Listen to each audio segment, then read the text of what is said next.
Does President Obama want a do-over? The president on the campaign trail enraging business owners with this. If you were successful, somebody along the line gave you some help. There was a great teacher somewhere in your life. Somebody helped to create this unbelievable American system that we had that allowed you to thrive.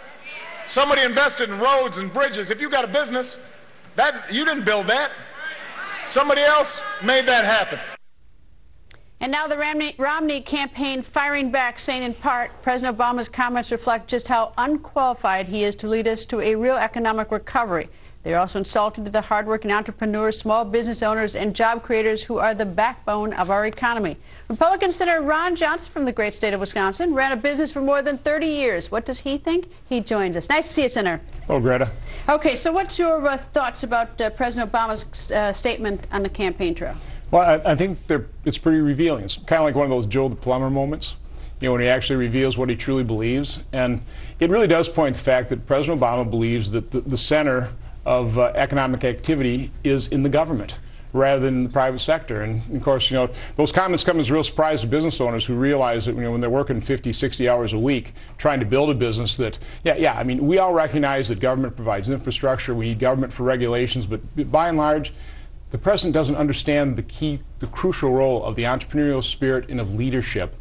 And if you really think about it, that's part of the problem with his presidency. He just has failed to lead on, really solving the problems in this nation as well. So he does not understand the private sector. He doesn't respect it. He doesn't respect businesses. It's one of the reasons he's having a very hard time getting our economy growing and creating jobs. Well, he may want to do over, maybe not on this. And I'm trying to read this and think and give it sort of, look at it from different perspectives. And I'm wondering, although he hasn't taken a do-over, I wonder if what he meant is when he says there was a great teacher somewhere in your life, that he wasn't necessarily looking at sort of the government as being the one that's sort of responsible to help you get where you are or something like that, but rather that, we have mentors in life. We have people who helped us along. The one person who gave you the job, that gave you the chance. I mean, the way it's been taken by many is that he meant the government. Yeah, well, that's putting the positive construction on his statements. But again, I think it's just simply revealing. I mean, he really does believe that all growth really starts with government. And I mean, take a look at this $800 billion stimulus. It didn't really buy any infrastructure. It just paid for more government, for government workers. And when the stimulus dollars run out, the stimulative effect ran out as well. And so that's why the $5.3 trillion that he's increased our national debt really has resulted in no economic growth, no long-term self-sustaining jobs. Again, it's because his total lack of understanding about what made America great, what drives an economy, and really how our free enterprise system works. Do you think he thinks the stimulus was a roaring success? No, because he doesn't mention it at all. He refuses to run on his record. And that's why he's playing all this small ball and trying to divide Americans. He has no record to run on other than a record of accumulating debt. And like you say, a failed stimulus. Does he ever talk about the health care law?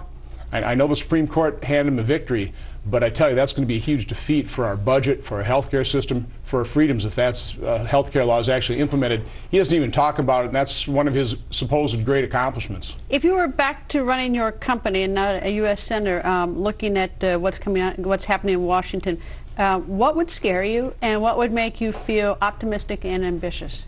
Well, certainly what makes me feel optimistic even today are the young men and women of our military. I mean, the finest among us. But I mean for your business. I know. What do you mean for your business? Not much in terms of business, truthfully. I mean, when you take a look at the $5.3 trillion worth of debt, a debt that now exceeds the size of our economy, business people understand what that's going to do. I mean, eventually, when you borrow that much money, you're going to have to tax people. Or if you don't tax people, inflation is going to take off. It's going to come roaring back.